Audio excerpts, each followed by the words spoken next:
I used to think family meant loyalty. I was wrong. My name is Ethan, and for most of my life, I was the forgotten son. My older brother, Ryan, was the golden child. He could do no wrong. My younger sister, Chloe, was the princess. Every achievement she made was celebrated like she'd cured a disease. Me? I was the backup plan. The family ATM. The problem solver. And eventually, the fool. Growing up, I learned quickly that if something needed doing, it somehow became my responsibility. Ryan crashed his car? Dad asked me for money to help fix it. Chloe couldn't afford rent? Mom called me crying about how family helps family. Dad got behind on his mortgage? Guess who saved the house? Every single time. And every single time, nobody thanked me. They just expected it. The worst part? I let them. After college, I started a software company with a friend. We worked 18-hour days for years. While everyone else was partying, I was building something. Eventually, it paid off. The company took off. I wasn't a billionaire or anything dramatic, but I was doing very well. More than well enough to help my family. So I did. At first, it felt good. I paid off Mom's credit card debt. I helped Dad catch up on his mortgage. I covered Ryan's car payments when he lost his job. I paid Chloe's rent for nearly 2 years. They told everyone how successful Ryan was. How talented Chloe was. How hardworking Dad was. Funny enough, nobody ever mentioned where the money came from. I remember one Thanksgiving that should have been my wake-up call. The entire family was gathered around the table. Dad stood up to give a speech. "I just want to say how proud I am of Ryan," he announced. Ryan grinned. Dad continued. "He's overcome so much this year." Overcome? The guy spent half the year unemployed playing video games. Mom started praising Chloe next. Then Ryan's girlfriend. Then my aunt. Then literally the family dog. I sat there waiting. Nothing. Not a single mention. When dessert arrived, Chloe laughed. "Ethan's lucky he works on computers. It's not exactly a real job." Everyone laughed. Even Dad. Even Mom. I forced a smile. Inside, something cracked. A few months later came the final straw. It was Dad's birthday party. I arrived late because I'd been dealing with a client emergency. The second I walked through the door, Ryan rolled his eyes. "Nice of you to finally show up." I ignored him. Then Chloe spoke. "Honestly, Ethan always thinks he's more important than everyone else." I blinked. "What?" "You act like you're too busy for family." The irony almost made me laugh. Too busy? I was paying half their bills. Dad sighed dramatically.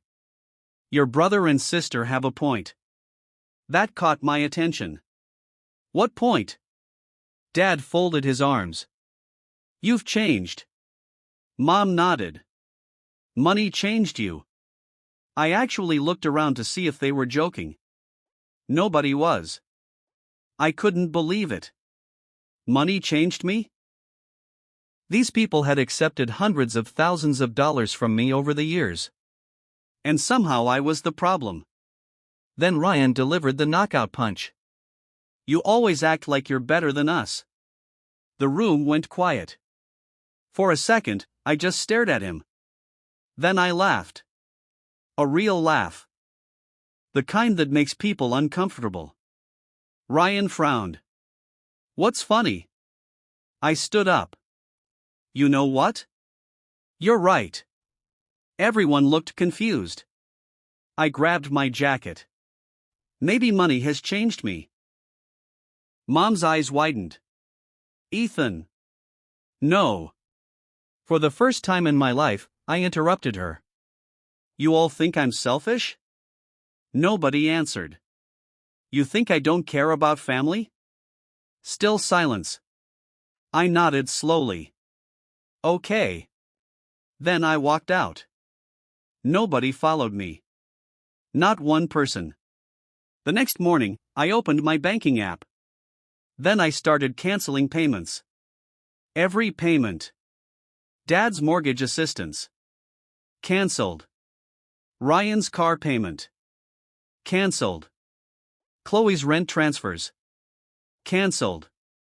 Mom's credit card support. Gone. Within 10 minutes, years of financial assistance disappeared. Then I blocked their number. For 2 weeks, my phone stayed silent. I think they assumed I was bluffing. Then reality hit. The first call came from Dad. I ignored it. Then Mom. Then Ryan. Then Chloe. Then dozens more. Voicemails started pouring in. At first they were angry. Ethan, this isn't funny. You need to call us. Stop acting childish. I deleted them. A week later, the tone changed. Dad sounded worried. Ethan, the mortgage payment bounced. Delete. Mom sounded stressed. Sweetheart, please call me. Delete. Then came Ryan. Dude, they're threatening to repossess my car. Delete. For the first time ever, they were experiencing consequences. 3 months passed. Life became surprisingly peaceful. No emergency phone calls. No guilt trips. No demands. Just peace. Then one Saturday morning, my doorbell rang. I opened the door. The entire family stood there. Mom looked exhausted. Dad looked older. Ryan looked angry. Chloe looked embarrassed. Nobody spoke for several seconds. Finally, Mom started crying. Real crying. Not the manipulative kind. The genuine kind. Ethan, she whispered. I waited. Dad cleared his throat. We owe you an apology. I nearly laughed. An apology? 3 decades late. Ryan stared at the ground. I lost my car. Chloe spoke next. I had to move into a smaller apartment. Dad swallowed hard. We almost lost the house. There it was. The truth. Without me, everything fell apart. Not because I ruined them. Because they'd built their lives on my wallet. Mom wiped her eyes. We didn't realize how much you were doing. I looked at all of them. For years I'd wanted this moment. The acknowledgement. The appreciation. The apology. But standing there, I realized something. I didn't need it anymore. Actually, I said calmly, you knew exactly how much I was doing. Nobody spoke. You just didn't think I'd ever stop.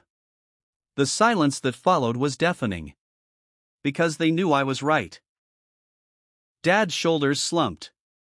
Ryan looked away. Chloe started crying. For the first time. Nobody had an excuse. Nobody could blame me. Nobody could pretend. They had taken me for granted. And now they were paying for it. Mom whispered, "Can you ever forgive us?" I thought about it carefully. Then I nodded. Yes. Their faces brightened. Then I continued. But forgiveness doesn't mean I'm paying everyone's bills again. The smiles vanished. I wasn't surprised. Part of them still hoped this was about money. It wasn't. It was about respect. And respect can't be bought. A year later, things looked very different. Dad got a second job and learned to budget. Ryan finally kept a job longer than 6 months. Chloe became financially independent. Mom stopped treating me like an emergency fund. And for the first time in my life, they treated me like family instead of a bank account. The funny thing is, losing my money was the best thing that ever happened to them. It forced them to stand on their own. And it taught them a lesson they should have learned years earlier. Never underestimate the person holding everything together. Because one day they might stop. And when they do, you'll finally realize their value when it's already too late.